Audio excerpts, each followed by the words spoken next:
the trade wars are just about to start, and the world it's really falling apart. I was talking with Jim Cobbs yesterday. We had a wonderful hour-long conversation. Such a likable guy, a super level-headed person. He has written a number of preparedness books and is very well known in the community. And we were talking about all the doomsday stuff and the end of the world stuff, and this is gonna happen, and it's peak oil. Well, this is not it. This is tomorrow. The tariff war starts tomorrow. And there is a number of things that are extremely concerning. I don't want to go with all of the end of the world stuff because it's not, but it's going to be a much worse world that you will live in just a few hours. I'm not even kidding. It's going to be in a few hours. Because of the following, this has happened before, right? These tariff wars have happened before. During the Great Depression, it is argued that one of the main reasons was a massive tariff implementation, thinking that, it's just going to bring back jobs. Well, it doesn't always work like that, does it? And especially now. I mean, it did not work in 1930. It basically collapsed the economy of the United States and, for the most part, the economy of the rest of the world. Now it is far, far worse. You build a car in the United States, and it probably has parts from 20 other countries, or God knows how many.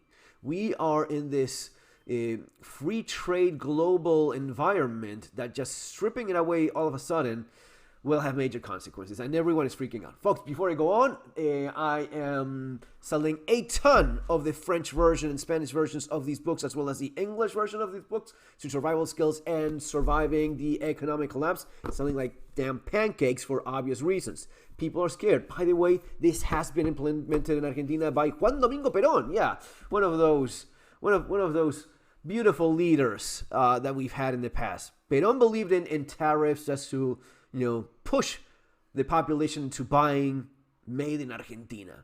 Did it work? Well, no. That's the thing. This is like trying to implement communism and thinking, this time I'll get it right. It has never worked.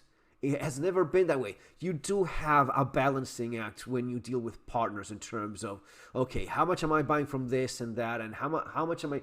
That is the negotiation. That is the deal making. That is the art of the deal, if you want. But just a straight out, 25% tariffs for everything, basically, it's going to be brutal. And in the middle of such brutal situations, we have Keir Starmer embarrassingly begging Trump for tariffs exemptions, but it's hilariously still rejected. Why? Well, because let's not forget, that was Keir Starmer himself who operated against Trump before becoming president. You don't do that.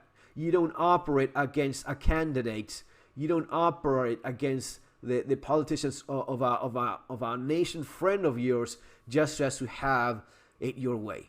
And Trump, which is a man with his traits and flaws like everyone else, he is not exactly known for being very tolerant for people that try to screw him. In fact, I would say that Trump will keep your ass in a blacklist, and the first time he has, he's gonna, you're gonna get paid back for it. Keir Starmer has been humiliated by Donald Trump yet again.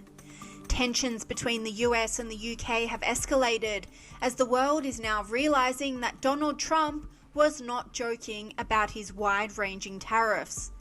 Keir Starmer reportedly begged Donald Trump for tariff exemptions for the UK, only to be brutally rejected because Trump took issue with the lack of freedom of speech in the UK. And despite how adamant Keir Starmer is that the UK has freedom of speech, the Trump administration, The lack of freedom of speech in the UK is a massive problem. It is maybe one of the most... UK is one of the least free countries in the civilized world, actually. It is damn terrible, mostly because you don't have a constitution. Many countries have a constitution, like, you have the right to free speech. So any law that anyone wants to pass, no, it goes against the constitution. UK does not have that. Oh, but we have the same thing. It's just a bunch of laws and regulations that we have. It is not the same thing. A constitution is the foundation of everything that you are, as a nation, as a society, and what you consider the most valuable of all, right? So it's very difficult to go against the constitution in countries that have that. In the UK, that's not the case. And UK has this regulation for media communication bullshit thing by which if I'm offended by something you said, I can arrest you, which is you don't have any kind of freedom of speech. You can get arrested by any... it is insane. But anyway, it is really not entirely about that. It is about the trying to, screw Trump over during the campaign. Is not buying it. Which is that we do have, of course, a special relationship with our friends in the UK and also with some of our European allies, but we also know that there have been infringements on free speech that actually affect not just the British, of course, what the British do in their own country is up to them, but also affect American technology companies and by extension American citizens. So that is something that we'll talk about today at lunch. We've had free speech for a very, very long time in the United Kingdom, and no, you don't. And it will last for a very, very long time. No, you don't. Fucking well, no, I mean, certainly we wouldn't want to reach across US citizens, and we don't, and that's absolutely right. But in relation to free speech in the UK, I'm very proud of our history there. This commentator repeated the line of the Trump administration saying Donald Trump rejects Keir Starmer's call and sends him a warning. No free speech, no free trade. And when confronted about the looming tariffs, Keir Starmer looked dejected, saying they will probably come into effect despite his best efforts to negotiate a deal with Trump. People are going to be worse off when Trump's tariffs come into effect, won't they? That's the truth, and that's what you're dealing with. Well, I don't think anybody wants to see tariffs. But you acknowledge we are going to get them. Well, look, we're working hard on an economic deal, which... oh boy! Not only are you going to get tariffs, you have using Trump words, you have no cards. UK has no cards. It's an isolated country. It's a small, isolated country that has no negotiation power. You have no cards. You have no economic bloc to negotiate with, especially after Brexit. And I was watching some of the left. It is crazy, guys. We are in this stage where you just cannot trust anything, right? You see right-wing media and left-wing media. This was from a left-wing media outlet in UK, LBC, is it? And these people were thinking, oh, good thing we're out of the European Union now because Trump is going to go after the European Union with tariffs. Dear God, you don't understand, do you?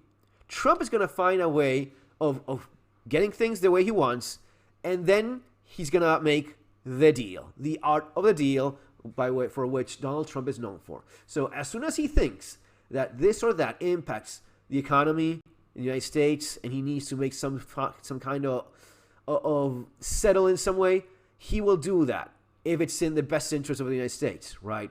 Personally, I think the entire tariff war thing is insane, given that it has failed catastrophically not that long ago.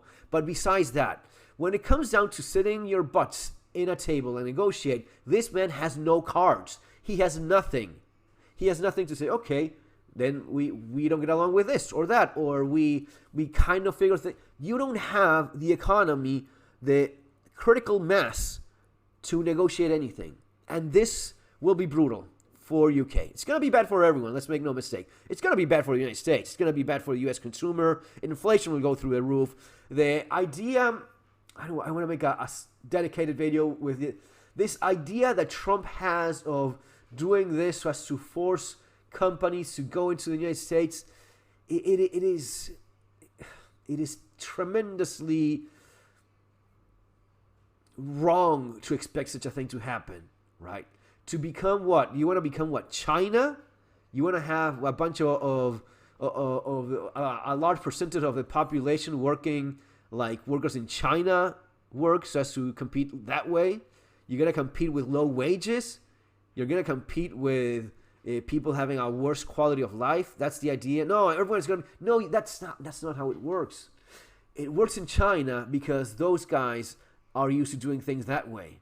You don't want to live like a Chinese guy. You don't want to live like a Chinese employee. You want to live like the well-paid techie dude in the United States, right? Or the guy that is producing, high-tech weapons or high-tech robots or high-tech technology. And when it comes down to mass production, you ship it over to a place where people earn a bowl of rice for a living. So honestly, I think it's going to be terrible. That's the way I see it. I don't see a way around that. And that's just the start of the tariff war, how everything becomes so much more expensive for everyone very, very quickly. But in the case of UK, oh dear God, they have no idea what's coming their way. For you folks watching this in UK, please get better prepared. Please realize that you need to work on your finances more than ever before. I know things are tough. I know this for a fact. I have my family in UK as well, and I know how it is. It is not only the immigration. It is the traders within the country that have brought it down. But now the economy. If you thought the economy was bad, you've seen nothing.